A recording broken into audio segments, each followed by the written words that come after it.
at 32402. Entrants whose questions are featured on Midday will receive a T-shirt from Chef a Monday. Dear Chef, sponsored by Sunshine Supermarkets every Wednesday on Midday at 11:30. WMBB TV, Panama City.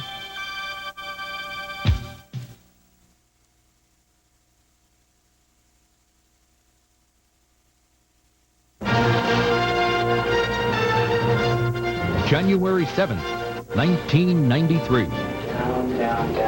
A primetime investigation. I hate you. I hate you. It's the latest trend in psychotherapy. Satanic ritual abuse. Hello, Satan. Hi. Hi, how are you? You called up Satan? Right. Tonight, Jay Shadler uncovers a growing network of therapists who think the devil and his followers are behind their patients' problems. I hate to be so blunt about it, but some of these therapists may be as sick as their patients. The question is, who is hoaxing who?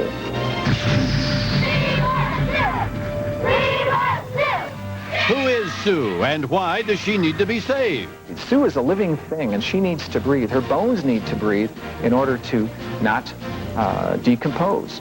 Tonight, the battle over Sue. She's a $20 million fine, and everyone wants a part of her, including the U.S. government. Are you willing to tell the U.S. taxpayers what you've spent so far? She's a rugged, edgy superstar who always manages to surprise us. Tonight, deciphering Nick Nolte. I don't buy this one man, one woman for life unto death. Will this be your last marriage? Oh, who knows? Nancy Collins talks to Nolte about love, his drinking, and his wild reputation. Well, there's a sense of you being out of control a lot of your life. Out of control like a lunatic? From ABC News, with anchors Diane Sawyer in Los Angeles, Sam Donaldson in Washington, Chief Correspondent Chris Wallace, Judd Rose, Jay Shadler, Sylvia Chase, John Quinones, Renee Poissant, and Nancy Collins. This is Prime Time. What's red hot, really powerful, and can perk up anything? Guess again. It's the Dirt Devil Upright Deluxe. Its revolving brush cleans the dirtiest floor, and you won't have to hunt for attachments. They're built in. So get the Dirt Devil Upright Deluxe and perk up your place. The day has gone from bad to worse. Her simple congestion has suddenly turned into a ragged cough and burning fever. Lisa Halley has the flu, and she knows she'd better get home fast to serious medicine. Doctor recommended Theraflu, soothing hot liquid medicine to ease the body aches, the cough, the fever, because the flu's nothing to kid around with. Theraflu, your flu misery stops here. And for powerful nighttime relief, new Theraflu Maximum Strength Nighttime. What are you doing? Pouring on A1. Before? Think it'll taste different after? Because before you did it after. Try it.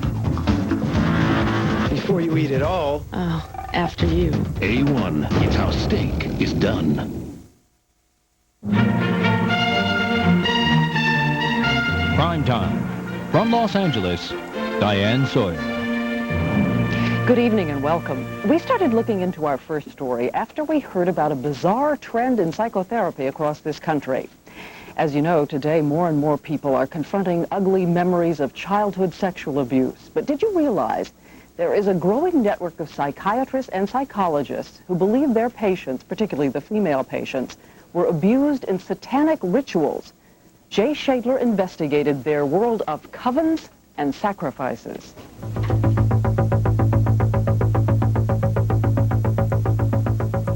Let your mind go deeper and deeper and deeper. In cadence, slow and reassuring, a therapist leads his patient into her past. Deeper and deeper and deeper. During 2 days of therapy, Vanessa, the name she's asked us to use, will drift through dozens of emotions and personalities. No, God. Lola, what is your job? Doctors. Susie, how old are you? 3. Your name? Rudolph. Vanessa originally sought psychiatric help for depression and eating disorders, but as her therapy continued, she began to remember episodes of sexual abuse at the hands of her father. Those memories then turned into vivid recollections of satanic rituals. It was premeditated and systematic, methodical, fragmenting of our personalities, and then using other children and sacrifices to terrorize us. Children were murdered? Mm-hmm. What happened? One time there was a baby there, and they stabbed the baby and killed it, and we all had to drink blood. Though Vanessa's father denies every accusation, and there are no police records to substantiate her claims, her memories seem brutally real. In words and pictures, she has recalled a childhood poisoned with physical, sexual, and psychological abuse. How did you know it was true? How did you know the memory was true? I became the little girl who observed that. That's who I became during that memory, and I was terrified. And I'm not making that up. Vanessa's story would be chilling even if it was the rare memory of a single person, but it's not. Thousands of patients are now claiming that they have been victims of sexual abuse and torture carried out by satanic cults. Satanic ritual abuse has become the fastest growing and most controversial psychological phenomenon in the country. It's a modern twist to an ancient story. Reports of devil worship, black masses, sacrificial altars, and secret covens, bands of witches 13 in number, date back to the Middle Ages. The legends have survived to modern times, but today it's not high priests who are called on to explain the evils of the mind. It's professional therapists. How many of you work with ritual abuse victims?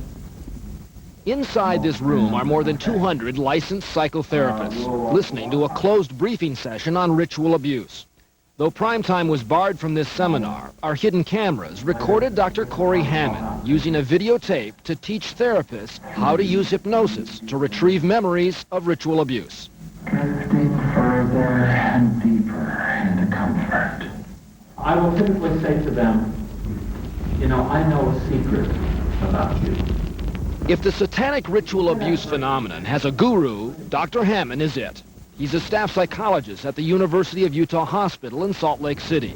He believes many patients in his private practice come from families who belong to organized satanic cults. This woman, who asked not to be identified, has worked with him for more than a year to retrieve memories of an abusive mother. Now that you've gotten back some of these memories, tell her what you'd really like to say to her. I hate you. I hate you. How could you do those things to me? They basically start with severe torture of a very young child, usually in the range of 2 to 3 years old. The strategy is to make them highly dissociative and divide the mind so that they purposefully create multiple personalities. By abusing the child splits into several personalities. Yes. How widespread are we talking?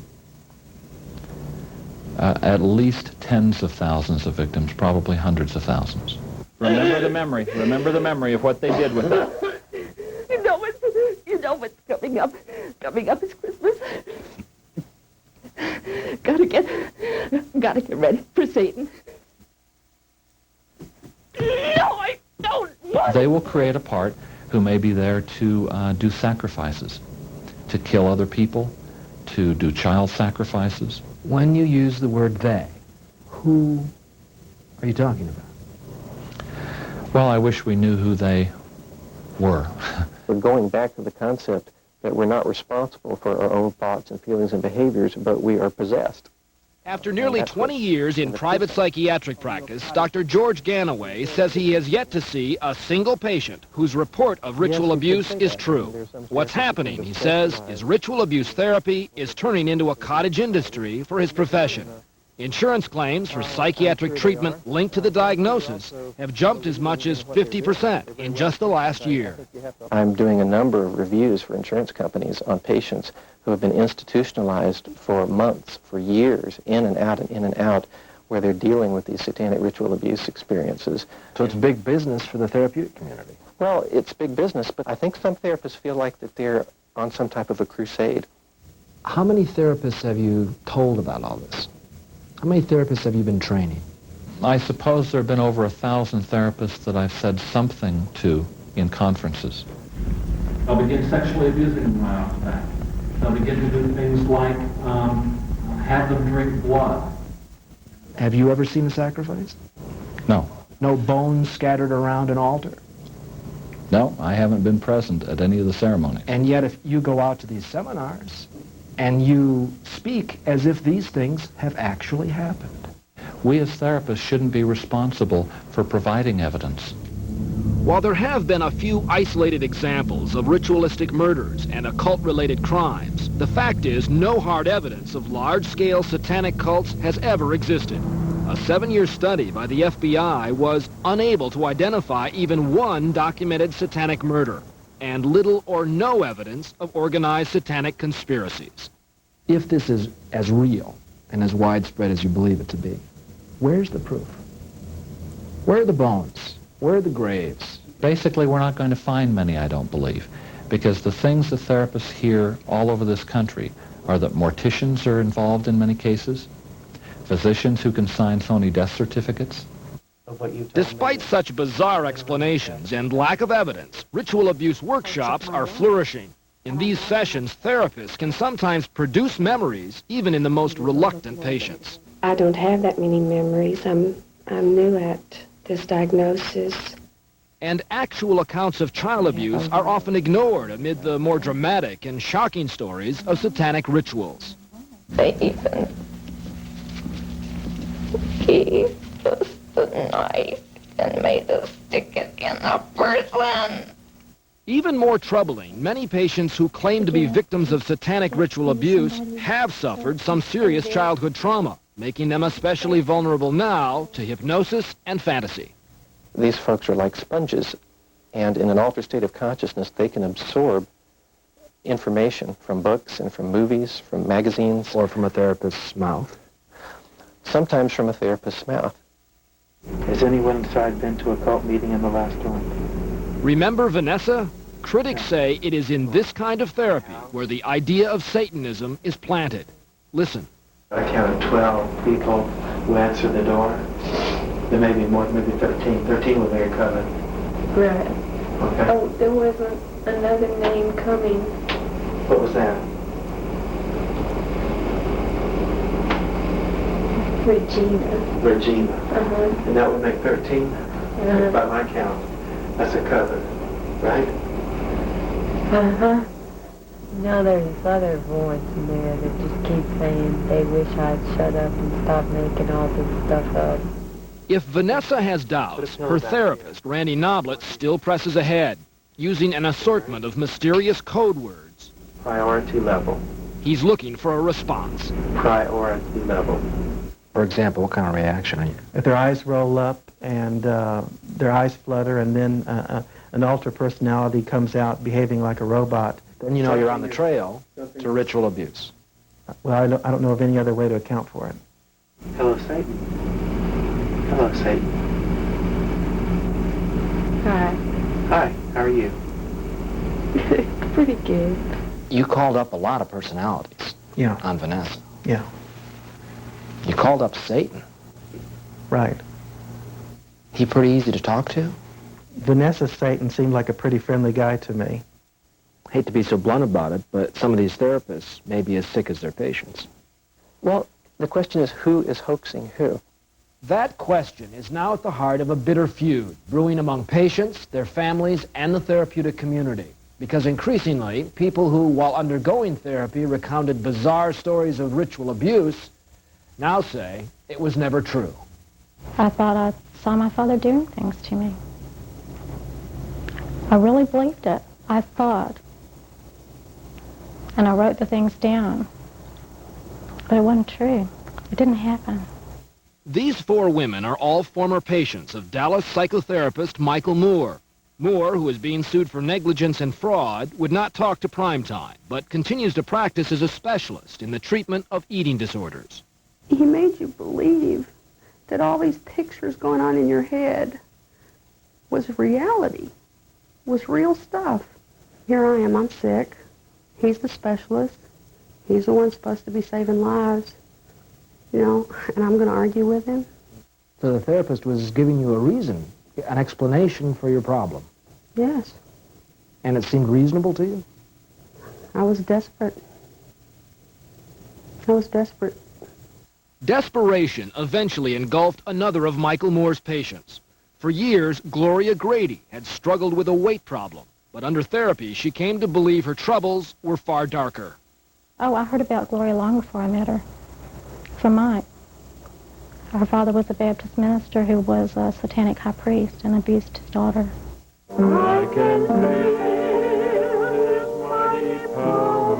Lee Grady is not a satanic priest. He's a small-town Texas preacher. His wife, Jean, is not a child abuser. She's a Bible teacher. But 5 years ago, their daughter sent them a letter accusing them of sexually abusing her in satanic rituals. She said that we pretended pretended to be the perfect family, and that she was removing herself from our family unit. Had you ever abused her? No. Stunned at the accusation, the Gradys tried to speak with their daughter, but instead, she took them to court, claiming her parents were Satanists. I mean, the things she described. She gave birth to several children, and then some of whom were aborted, and the fetus is then eaten ceremonially. You're sitting in the courtroom listening Yes. to these accusations. Yes. This is your daughter. Yes. What went through your mind? Disbelief. Disgust. Though the Gradys were found innocent, they have not seen their daughter for more than 2 years now. But they believe her whereabouts are known by Michael Moore, who they are suing for slander. Our nation is going through a love affair with psychotherapy. And please forgive the phraseology here, but I feel it.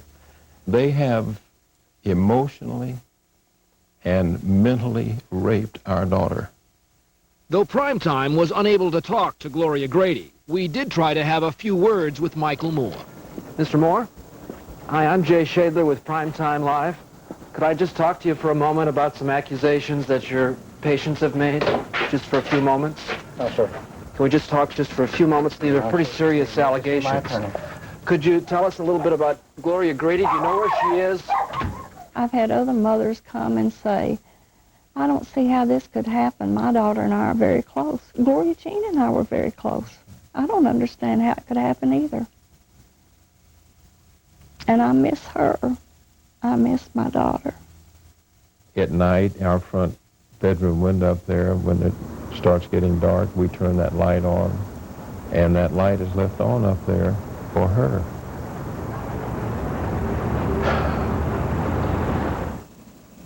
One note, this morning, our affiliate in Dallas, WFAA, talked to Gloria Grady.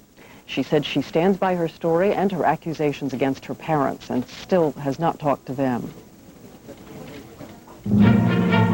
Coming up, St. Nick? I think what you're well, not quite. No lying in this interview, incidentally. Your nose will grow on camera if you lie to me. I've already lied, man. The truth, according to Nick Nolte. But first, who owns the bones? Who owns Sioux?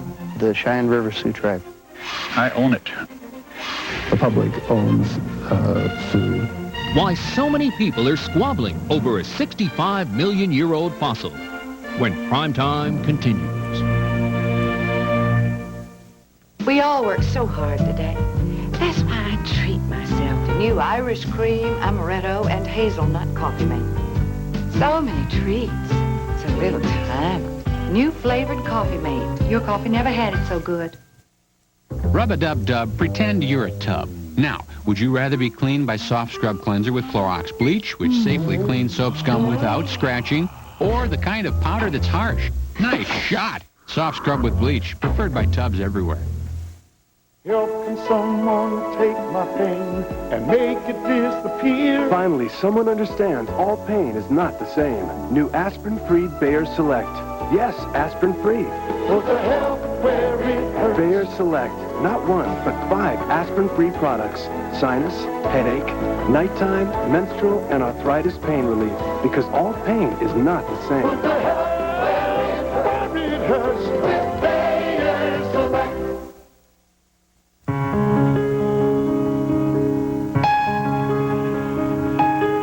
Unlike many other luxury cars, Lincoln Continental comes with standard dual airbags. So while some say the older you get, the smarter you get, we prefer to say the smarter you get, the older you get. Lincoln Continental, what a luxury car should be. Chaplin, nominated for 3 Golden Globe Awards, including Best Actor. The whole world knows about you, Charlie. One of the best movies of the year. A stunning achievement. You are a truly strange fellow, Charles. Robert Downey Jr. is astonishing, says Joel Siegel. Waiting for that other shot, Sid. Richard Attenborough has created a masterpiece. What do we do, Charlie? Smile. Robert Downey Jr. Charlie! Chaplin, rated PG-13. Starts Friday at a theater near you. They left the kids home alone, went to Acapulco, then they went to jail. The story everyone's talking about happens every day. How does it affect kids? If the parents really love them, they wouldn't leave. 2020, Friday. Sunday, a hate crime. Nice night for a walk, huh, guys? And the virus spread is fear. Jesse's blood. Did you touch it? Is our daughter in any danger? Should she be tested? I don't want you to be sick. I need you. Life goes on Sunday.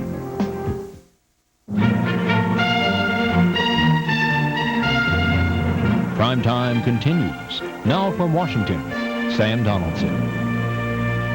It may be the custody battle of the century. Scientists, Indians, the U.S. government, they're all trying to lay claim to a bunch of old bones. Well, not just any old bones. These bones happen to be 65 million years old. In the midst of it all is the man who dug them up in South Dakota. For him, it was the find of a lifetime. Now, he could wind up in jail. Sylvia Chase has the amazing tale of the fight over a dinosaur named Sue. I started collecting fossils when I was 4 years old. I cannot envision doing something else. Meet Pete Larson, a grown-up with a job any kid would envy. He's a dinosaur hunter. And here's the movie version of the dinosaur of Pete Larson's dreams. Tyrannosaurus Rex, a fearsome meat-eater more than 3 stories high, who ruled the earth millions of years ago. Still a creature of mystery. Only 9 skeletons had been found so far. Somewhere out here, though, there was a 10th T-Rex, and finding it would be the crowning achievement for any dinosaur hunter. Larson's native South Dakota is dinosaur country, laced with fossils of North America's prehistoric creatures. Every time you turn over a rock, you might find something that no one else has ever seen before. Then, one hot August day in 1990. I believe that the tail's going that way and the skull is going this way. But we're just going to have to dig it up and see. Larson had found T-Rex number 12, and his crew made a home video of the excavation. This is one of his front teeth. They named the dinosaur Sue, after paleontologist Sue Hendrickson, who led them to the bones. Skull is right here, lying more or less right side up. That's where the eye would be, and the heel over cheekbone, the lower jaw. The dinosaur named Sue had been buried in that hill over there for 65 million years. It's in a remote corner of a ranch in central South Dakota. She may be the greatest find in the history of dinosaur hunting, the biggest, the most complete, and the most valuable. And so it was headline news, and Pete Larson was on top of the world. Because of the discovery of this one skeleton, we're going to open a new chapter in the book of dinosaurs. Sue is the finest Tyrannosaurus Rex ever found. Leading dinosaur experts like Dr. Bob Bacher confirmed the importance of Larson's find. Sue is giving us an insight into how this last dynasty of dinosaurs, there were many ages of dinosaurs, and the very last was ruled by Tyrannosaurus Rex. And we want to know about that ruler. Why did it rule? How did it die? Larson says Sue died at about 100 years of age, and he thinks he knows how, because he found the tooth of another T-Rex in Sue's facial bones.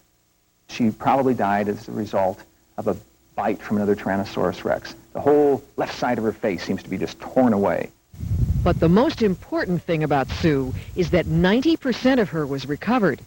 She's more complete than any of the existing T-Rex skeletons. We have the first complete tail, For the first time, we know how many vertebrae Tyrannosaurus had in their tail. We have the first complete shoulder blade. We have the first complete arm. And the first virtually complete skull, all 5 feet of it. And for the first time, stomach contents. A duck-billed dinosaur believed to have been Sue's last supper. The amount of knowledge that we can obtain from this specimen is just staggering.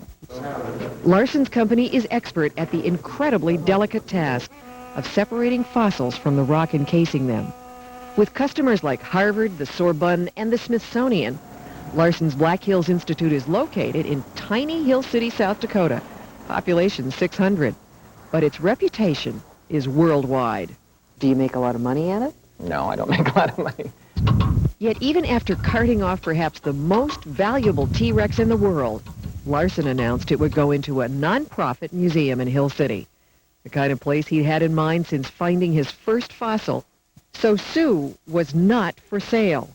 Sue is a premier piece. Why would we sell the best piece, the piece that's going to bring thousands and thousands of people to visit that museum? That was great news in Hill City, a tourist town, where even with a nightly Western gunfight and an 1890 train, the average income stays at $3,000 below the poverty line. The hope was the Dinosaur Museum would stop vacationers who roll through town on their way to Mount Rushmore. We were dreaming high and big at that time. Hill City Mayor Drew Vitter. Can you imagine little bitty old Hill City going to the national recognition in a year or two's time, where people said, have you been to Hill City, where they didn't even know it existed before? But the dream of Hill City and Pete Larson turned into a nightmare on the morning of May 14th. One of our workers came over and said, the whole place is crawling with FBI. And I said, my mouth dropped open, I just didn't know what to say. Armed federal agents had shown up to seize the bones of the dinosaurs, saying they'd been stolen. What was going on? Well, it turns out Sue is worth as much as $20 million. And when word got around, you can call it envy or just plain greed. But suddenly people started claiming Sue was theirs. Who owns Sue? If the laws of the land mean anything, I own it. Who owns Sue? We believe we do, the Cheyenne River Sioux tribe. Who owns Sue? The public owns Sue. Who owns Sue? The Black Hills Museum of Natural History Foundation. Larson says he owns Sue because when he found her on the 35,000-acre ranch of Morris Williams, he paid Williams $5,000, top value for a fossil still in the ground. The Williamses say the sale doesn't matter, and they own Sue because they're Indians. And Sue was removed from a section of the Williams Ranch, which is protected by a trust agreement with the U.S. government. Well, I told him more than once that he should clear with the federal government, and he knew that he should. He chose not to. And now that they know what Sue's worth, the Williamses want their cut of that $20 million. Isn't it the money? It's always the money. It's always the money. That's what it's about. $20 million would also mean a lot to the Cheyenne River Sioux tribe. The average income here, $7,000 a year. The unemployment rate, 86%. For Indians, looting of artifacts from reservations, including fossils, is a long, seething issue. Tribal Chairman Greg Borland contends that though Sue was taken from the privately held Williams Ranch, the ranch lies within the reservation boundaries. All of this land has restrictions to it, and you cannot just say, go ahead, dig up a big old dinosaur, here's $5,000, I'm out of here. At one point, the tribe proposed a dinosaur partnership to Pete Larson, but negotiations broke down when Larson insisted he had to be sole owner. I gave my hand of friendship to Mr. Larson, the Institute. They slapped it away. That's a hand that I will think twice before I extend it again. I think that if there was a wrong done by us, it was by perhaps not keeping in better touch with the tribe. At the tribe's urging, the U.S. government stepped into the fray. And if things weren't complicated enough, U.S. Attorney Kevin Schieffer declared, quote, the fossil is the property of the United States, period. It is a public treasure. It is a national treasure. And so, calling the bones criminal evidence, Schieffer ordered the federal agents to crate them up and take them away. Sue's bones are now locked in a steel box at the South Dakota School of Mines. I felt like we were being raped. These people were here stealing from us. These are the people who are supposed to protect us. These are the police who are supposed to keep things like this from happening. And here they were perpetrating this crime. It's 7:40, taking the Black Hills by storm, just like the FBI did. Here's Hill City Sue on KKLS. Hill City Sue. Hill City Sue.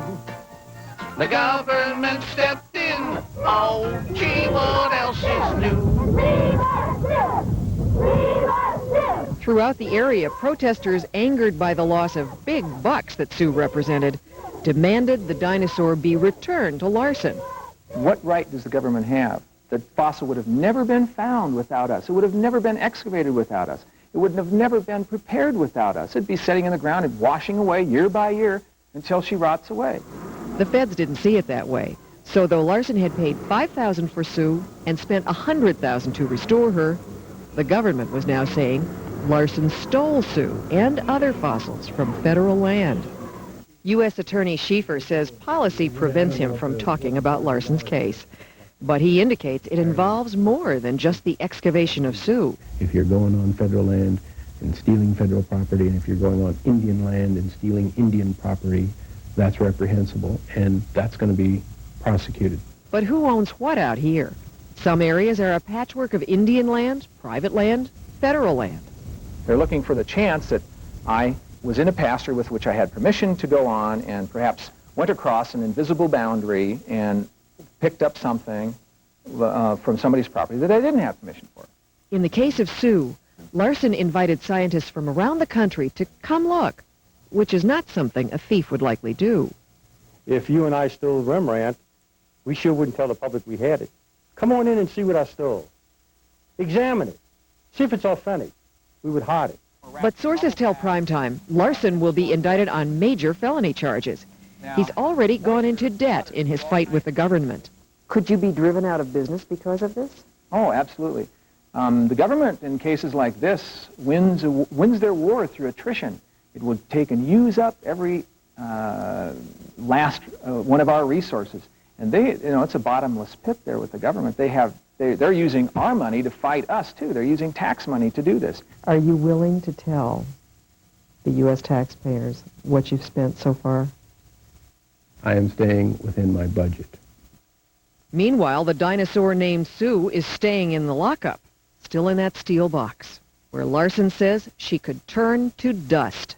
Sue is a living thing, and she needs to breathe. Her bones need to breathe in order to not decompose. They've taken the most fantastic fossil in the world, and they put her into boxes where she's being destroyed. Two federal courts have sided with the government, saying Sue should stay in the box because there's no proof the dinosaur is being damaged there. That leaves Larson with only one hope, that when Bill Clinton becomes president, he'll appoint a prosecutor who will let Sue out of the lockup. In the meantime, in another federal court, they're still arguing over who actually owns the bones. Still ahead, Nick Nolte, the star who never thought he'd be an actor. The middle-aged hunk who thinks it's crazy he's considered a sex symbol. It's ridiculous to be 51 and be called the sexiest man alive. In the nick of time, when Primetime continues. Saturday, they're back. They're ready. Let's get rolling. The Pro Bowlers Tour returns with the AC Delco Classic. Then they've proven they can win as amateurs, but can they cut it as pros? An unprecedented field of Olympic medalists competes in pairs and ice dancing at the Doer Soft Colors World Challenge of Champions. Saturday on ABC Sports. Good evening, everyone. I'm Kathy Oliver with the 13 Eyewitness News update. Another death on a Northwest Florida highway. This makes 2 in only 2 days. John Lloyd Ross of Greenwood died north of Mariana when his car hit a power pole while trying to avoid another vehicle. The Florida Highway Patrol says that Ross was driving north on Highway 71 when he came upon a car that was trying to turn into Jackson County's Industrial Park. His car hit a pole head-on. More news tonight at 10. So many people in our area go unrecognized for their special community service. WMBB, People's First, and the American Institute for Public Service now gives you the opportunity to honor our unsung heroes with the Jefferson Award. Each nominee will be eligible to receive an award and a chance to be recognized at the national ceremonies in Washington, D.C. Send your nominee's name, address, and accomplishments along with your name and address to the station. Help us recognize those who serve our community in a special way. Friday on Midday, we'll talk with a karate expert who holds several world records. All this plus the latest in news and weather, only on Midday. This is WMBB TV, your Jefferson Awards station.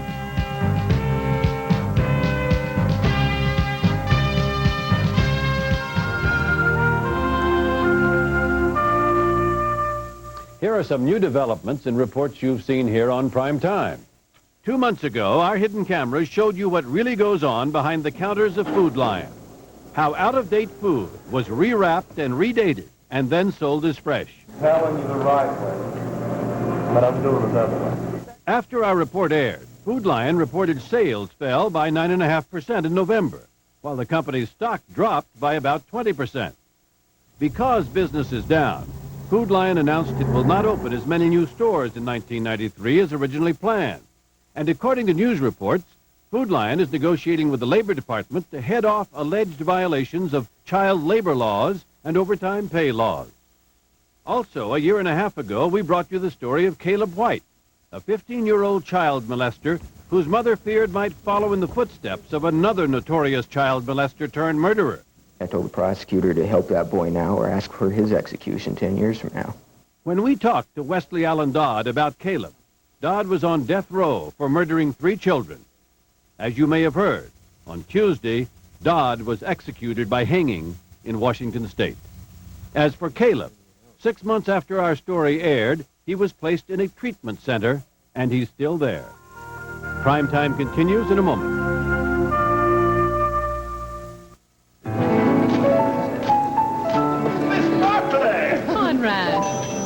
Room 801. Once they were in love with butter, but cholesterol closed the door on their dreams until... William, May I serve you?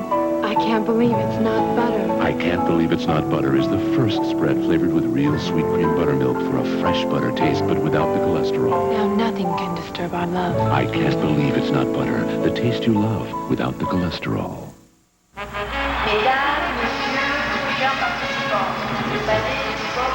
We all count on our batteries to get us through.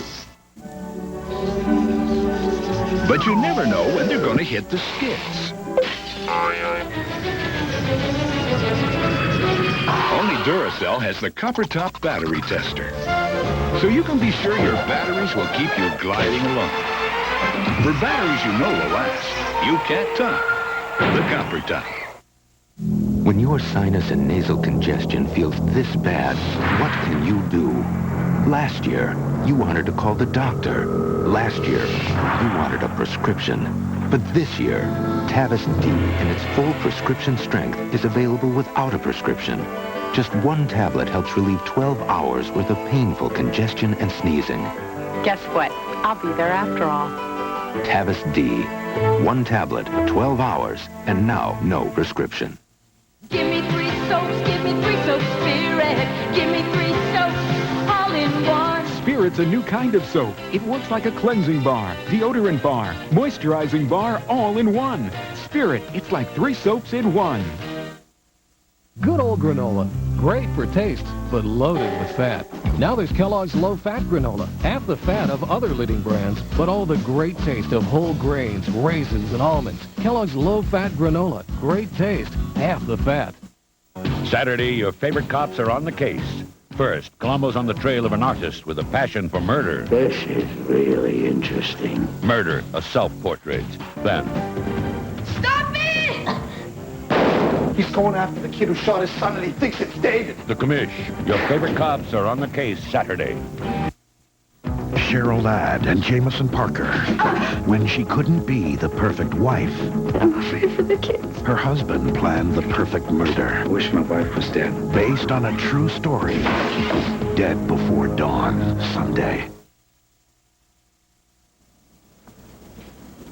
For a late bloomer, Nick Nolte is doing pretty well. In the last year and a half, he hit it big with Prince of Tides and Cape Fear, and now he's starring in Lorenzo's Oil. After his legendary wild and reckless past, it must be pretty nice for Nolte to slide into his 50s a certifiable star and unconventional sex symbol. Or is it?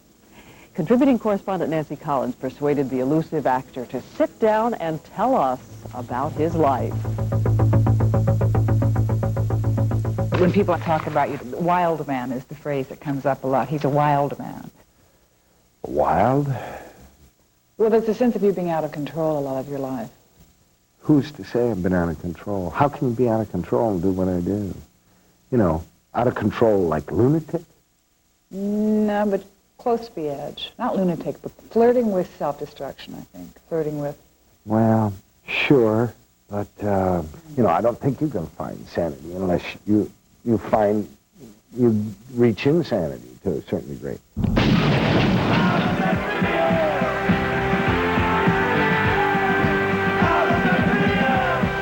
This is the Nick Nolte everyone came to know.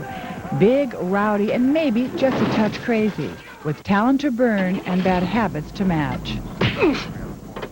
But today, the legendary loner strikes a calmer pose. Fortified with Marlboros and Diet Coke, he settled down for his first ever in-depth television interview at his home in Malibu, California. What kind of a drinker were you? Well, you see, I had this unlimited capacity, you know. That's the trouble with it, you know. If I had ever gotten sick, I would have probably learned to balance to it, but my body just, you know, it liked it, you know, it just could consume it. You never knew when you had enough? Never knew when I had enough, and when I was drunk, I could walk, drive, stand, move, you know. Work, you know. But we would go on massive binges, wouldn't you, like days? I'd drink for days. Really? Yeah. When you drink for days like that, do you not realize that it's days, or how does that work? How did you feel about it? It started out as a spiritual experience, yeah. Nick Nolte started out in Nebraska, the only son of a 6'6" former college football player who sold farm equipment and moved his family around the Midwest. Because of World War II, Nolte did not see his father until he was 3. His mother was a rebellious career woman who worked as a sportswear buyer. When I was a kid, I was taught to be rough, stand up, you know, not show your vulnerability, not to cry. The rage was there to begin with, the anger at this role that I had to play, you know. Nolte's rebellion landed him in serious trouble at the age of 21, when he was arrested for selling counterfeit draft cards and convicted of a felony. Years later, he would use that incident from his life to write a scene for his role as a derelict in Down and Out in Beverly Hills. I was pretty active politically in the 60s. Sold some draft cards. They nailed me for counterfeit government documents. They gave me 45 years and a $75,000 fine. Suspended and put me under the Youth Correction Act. I was a felon, and I got in acting. Never been able to vote. No. Will you ever be able to? Well, yes, they said I could vote, you know. Afterwards, they said, you know, oh, it's not such a serious thing. You can vote, you know, if you want to. But I just took them at their word. I won't vote. Nolte started to act at the age of 22 and spent the next 10 years in small theaters across the country, seeking out the best plays of the time. You never, ever in your life thought you were going to be an actor? No, I had no idea whatsoever, but I saw a play, you know. I saw a play. I saw Arthur Miller, All My Sons. I thought, this is not only a great piece of literature, not only can you watch it, you can participate in it, you know. And I saw it really as a way to be at home. With yourself? Yeah, with myself, because I could take an introverted nature that was very uncomfortable in social situations and in the world and be at home. I don't know anybody else who has a career like yours that did that really, in a sense, did a classical English repertory career. Yeah, well, it made no sense to me whatsoever to go to New York and L.A. and go to classes in Carrie Spears. The real joy of the work, for me, is the research, because this is where you get to go back and go through the author's process of how he put it together. That's why I used to write out the plays in longhand. So I would slow down enough to appreciate every word and why he chose that word. But it was television, not the stage, that brought Nolte national fame when he starred in the 1976 miniseries Rich Man, Poor Man. I forgot the soap. Soap. I hope you like sandalwood. Though Nolte's acting career took off, his personal life fell apart.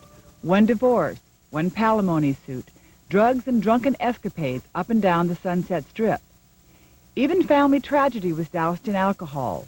When his father, an amputee, was dying, Nolte rushed to his hospital room.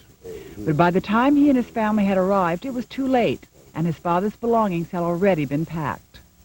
And we didn't make it. We got there late. We got a typical situation. We got an old suitcase and a wooden leg. That's what they gave you afterwards? Yeah, that's what they gave me afterwards. So we all got in the car and we hauled down to Santa Fe. And we were up in the room. And I said, let's go to the bar. And I think my mom said, you can't do that. Your father's just died. And I said, yeah, hell, we can't. I'm going down to the bar. I need a drink. Pretty soon my sister showed up. Then my mother showed up. And we got plotzed for a week. And then we proceeded on down towards Phoenix. And somewhere between Santa Fe and Phoenix, we lost the wooden leg. We don't know. We don't know where it is.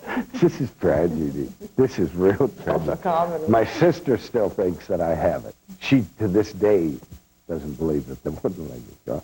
In 1989, Nolte walked into his first meeting of Alcoholics Anonymous. Why did you quit drinking?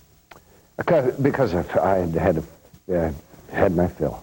I just wore it out, you know. When did you know that moment? Can you recall the moment? You know, when I was on the floor, you know. When finally it just stops working, you know. The bottom for me was not out in public or anything. It was just privately. When I find myself drinking by myself and stuff like that, then, you know. And that's where, you know, when you get off the floor, it's a brand new world. Nolte's new world has produced his best work yet, and he's joined the ranks of Hollywood's biggest male stars. In 1991, when he portrayed Tom Wingo in Prince of Tides, he broke the rules about what leading men could do on screen.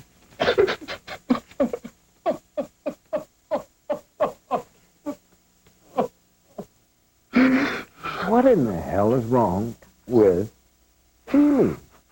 Why in the hell do we say that, you know, I've got feelings. I don't want to feel that. Especially pain. I don't want to feel it. I mean, that's ridiculous. Prince of Tides brought an avalanche of publicity, giving Nolte his first Oscar nomination. And Nolte's edge gave him an appeal perfectly suited to the introspective times. Older, wiser, and sober, he was proclaimed a born-again sex symbol. About being the sexiest man alive. It's an awesome responsibility. No, I wouldn't think so. I think whoever coined that phrase. People magazine crowned you then. Well, you know, it's quite amusing, but it's ridiculous to be 51 and be called the sexiest man alive. You know, somebody's got a twisted sense of proportion here, perspective. The sexiest man alive has been married 3 times. His current wife, Rebecca Linger, is the mother of his only son. Their 9-year marriage has already survived 1 separation. I don't buy this one man, one woman for life unto death. So why get married? Because a lot of it was just responsive. You know, once you have a relationship, I always turned to the woman and said, does this mean we have to get married now? Will this be your last marriage? Oh, who knows? You know, I don't know. I have no idea. Well, do you think that love is ultimately a tragic trip? Well, I think the romantic love is destined to change, you know, that you cannot stay head over heels in love. It's not a sustainable state. So how do you sustain a relationship with somebody you like over the years? Well, I think a relationship is an entirely different thing than love. Oh, it is? Yeah. You can't do the two at the same time? Well, this is the big debate, and I've had this with other people, too. What about the women in your life? Have you had this debate with them as well? Well, it's been discussed. I hope so. I just do not think you sustain head over heels love, stayed up. But I think you have to, isn't the idea that you have to then make the relationship you're go going to someplace tell else? me that your first love infatuation is a sustainable state? No, but then if you want, if you're that attracted to the person, you make it grow into something, you force it. You force Okay, then what does it grow into? Well, it grows into the next stage. Which is? It can be different for every friends, I guess. Friends, respect, Maybe friends without loyalty. passion. The question is, can you live without passion in your life, right? Well, I don't think so. But I mean, I don't think you have to, I don't think passion has to be strictly obligated to a relationship between man and woman. You can find passion in other things, too. There's a whole spiritual side that you can find passion in. I mean, there's... Are you a spiritual person? Well, everybody's a spiritual No. person. Yes, they are. They're just full of they say they're not. You know, they are. I think it's wonderful you say you are. A lot of men would be embarrassed to say that. You know that. Well, I don't know if a lot of men would be embarrassed to say that They at all. would. Well, A lot of people would be, too. Do you know a lot of men that would be embarrassed? Yeah, I'm afraid I do. Yeah, well, then that's a pity because, I mean, the spiritual side of life is another wonderful part of life. Today, Nolte says the most wonderful part of his life is his 6-year-old son, Brawley. Nolte's new film, Lorenzo's Oil, explores the father-son dynamic and the story of a man who, with his wife, fought to save his young son from a fatal disease. In a scene that was not scripted, Nolte improvises the father's despair.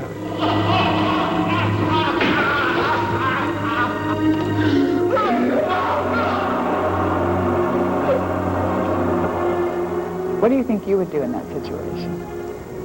When a child is dying, you go to your knees, I'm sure. But it's just how quickly you get up off the floor and start to progress in some kind of solution, you know. Are you happy now? Is your life happy? But I don't ask that. No, I don't ask from life to be happy at all. You don't? No, I threw that one away a long time ago. Well, are you content? Yeah, I'm pretty comfortable. But then I can't say I'm content either, you know, because I have real discontent. But, Jesus, life is just not one of those solid things. You just don't remain static, even in one day, even in 1 hour. If I ever got totally peaceful, I wouldn't probably be on this planet, man. Peaceful or not, are you ready for this? Nick Nolte's next project is a musical. When we come back, some inaugural news in a moment. Primetime will continue in a moment.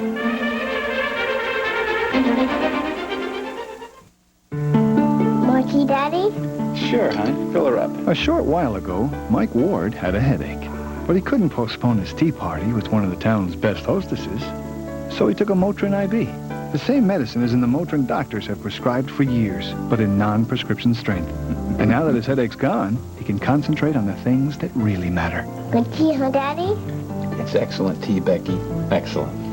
Motrin IB, the relief of Motrin in non-prescription strength. Gum disease? Not if I can help it. But my dentist says I'm at risk.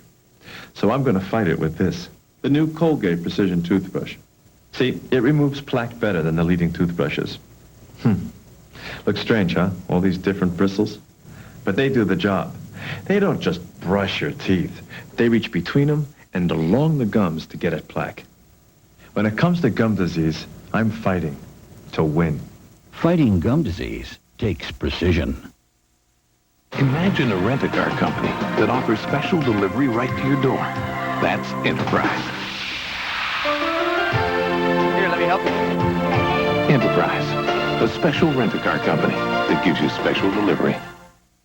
America, got any plans for dinner? I feel like chicken tonight, like chicken tonight. Don't be shy. You want Chicken Tonight simmer sauces from Ragu? Let us know. Like chicken tonight. 8 great flavors full of real vegetables and herbs, like country French chicken and chicken cacciatore. I feel like chicken tonight. Just brown the chicken, simmer, and serve. Like chicken tonight. Try Spanish chicken and creamy chicken primavera. It's gonna be great tonight. I feel like chicken tonight. I had an awful cold. He said Drixoral. For 10 years, pharmacists have recommended one cold medicine the most. I could barely breathe. He said Drixoral. 12-hour-long prescription strong Drixoral. I don't know what to take. Take it from your pharmacist. Take Drixoral. Late one night in Kalamazoo. Every week, when Stephanie reads stories to preschoolers, The look on the children's faces is priceless. And that's made her life so much brighter. Even though Stephanie has never even seen their faces. To learn what you can do in your community, call the Points of Light Foundation. Next Thursday, two great stars are back-to-back on ABC. Somebody from your past, maybe. Andy Griffith returns to series television. So you just call me anytime. As Matlock. Then Hal Linden returns in Jack's Place. Wishes can come true. Abracadabra. The magic is back. Matlock and Jack's Place back-to-back next Thursday. 13 days to go and counting to the inauguration of the new president. Washingtonians are sparing no effort in their dedication to this historic event or expense.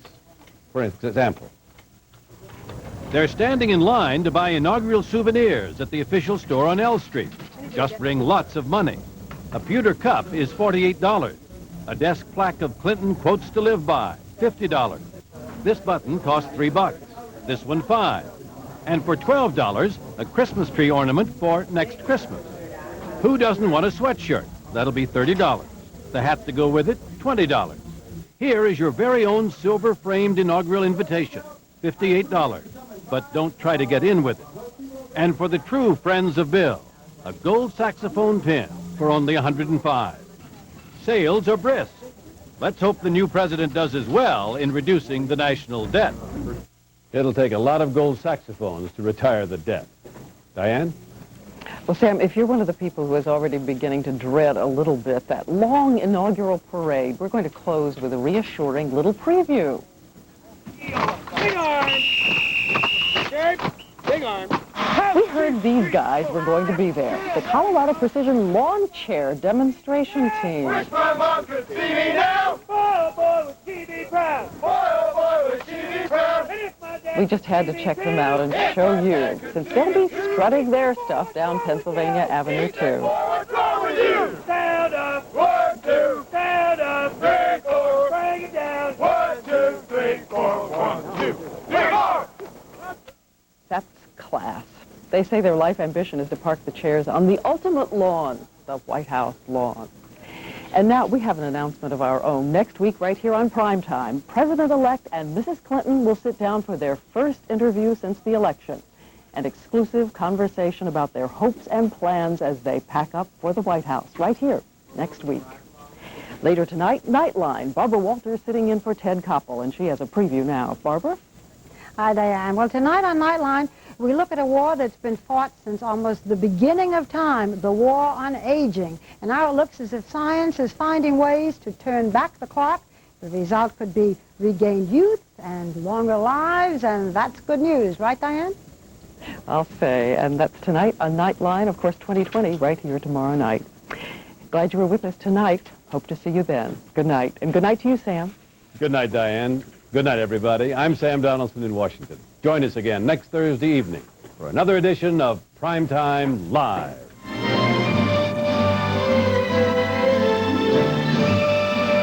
This has been Primetime.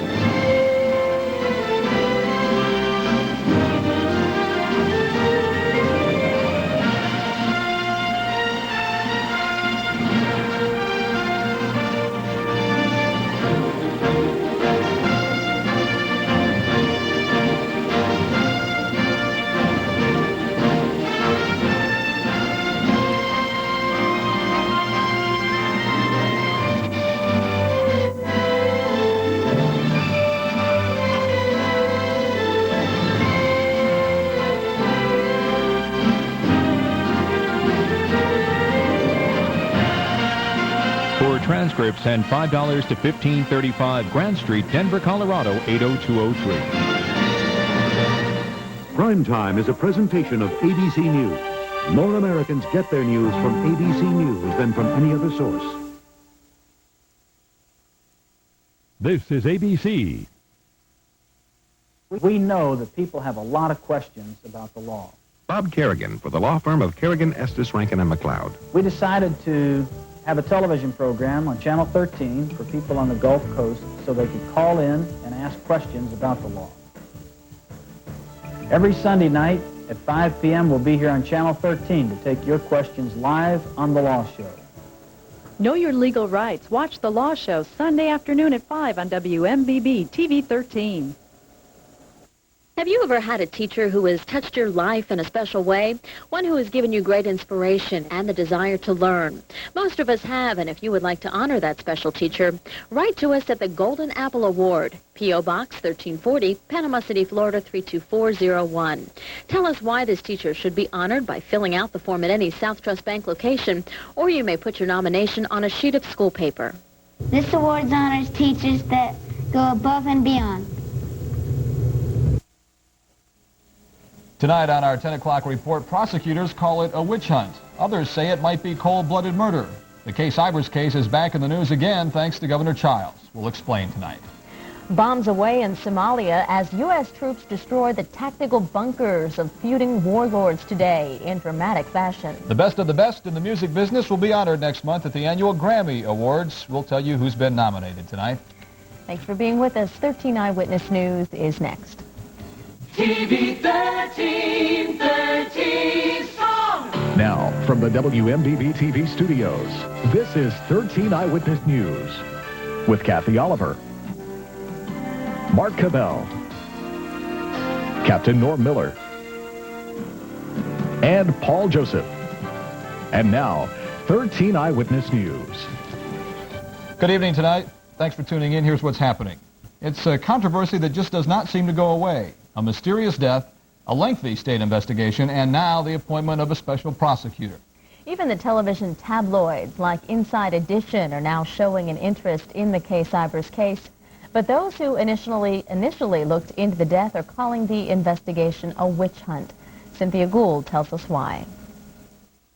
I've got a lot of serious questions here about the way the FDLE's handled this whole matter, you know, and it's safe to say that that Dr. Cybers has not been treated anything close to fairly in this whole matter. Harper says it would be fair to characterize FDLE's actions as a witch hunt, looking into the Cybers case for over a year, closing the investigation, then reopening it, then asking for a special prosecutor. To have this thing dragged on as it has been and through the press and with no end in sight has taken an awful emotional toll on Dr. Cybers and his family. The latest twist in the case came yesterday when the governor's office appointed State Attorney Harry Coe of Tampa to review the files and investigate. It's left Cybers' attorney wondering how many more reviews will there be. State Attorney Jim Appleman is also upset with the way FDLE has handled this case. In an interview with the St. Petersburg Times, FDLE Chief Tim Moore said, quote, "There was a conflict in this case from day one." He was implying that Jim Appleman did something wrong in the handling of this case. In the St. Pete article, Moore goes on to say, quote, "We just think we need to use everything in our power to make sure we have thoroughly investigated the death." I think it's a pure attack upon my integrity by an appointed bureaucrat from Tallahassee. This is not an elected official. He is appointed. He is supposed to be a professional law enforcement man. As a professional, I think the courtesy should have been for another professional to contact you and say, "I think I have a problem with you handling the case." Mostly, I think he is covering up the inability of his office. In September, after reviewing the FDLE's investigation, Appleman ruled the Cybers case was unprosecutable because of a lack of evidence. The body was embalmed before an autopsy was done. Appleman says if FDLE had a problem with him reviewing the case, they should have asked for a special prosecutor from the very start. What is Mr. Moore looking for? A prosecutor who will give him the answer he wants? I mean, is he prosecutor shopping? He's not satisfied with my opinion and now says I had a conflict. Obviously, he's not satisfied with Curtis Golden's opinion. I don't know what he thinks Mr. Golden's conflict was. Will he be satisfied with Mr. Coe's opinion on this case? I don't know. In case, it will take another couple of months at least to check into the files, and they say this investigation could take up to a year to complete. Well, while that case continues to baffle investigators, detectives in the Tampa area are one step closer to solving a probe of their own. We start our look at news from around the state tonight with an update on a carjacking case. It's a case that left one man badly burned. 3 men allegedly beat a black man and set him on fire after they stole his car. Today, police arrested 3 suspects in connection with that case. The case seems to have been racially motivated. In Gainesville, police are fearing the body they found yesterday may be the work of a serial killer. A hunter found a young woman near a creek. Police are linking other murders and evidence from around the southeast in an effort to solve the case in Gainesville. Police do not know the woman's identity, only that she has a rose tattoo over her breast. In Miami, people described it as a bomb going off, maybe a truck crashing through a window, but in reality, it was an awning that came crashing down at a busy shopping center. Several people were hurt, many others shocked and scared when the roof gave way, sending glass and shingles flying. The building manager says he was aware the awning was unsafe and in need of repair, but he did not expect it to give way so soon. Well, meanwhile, firefighters are taking a rest tonight in Jacksonville. Finally, after 5 days of burning out of control, a tanker fire is out. Mike Maychek has the latest.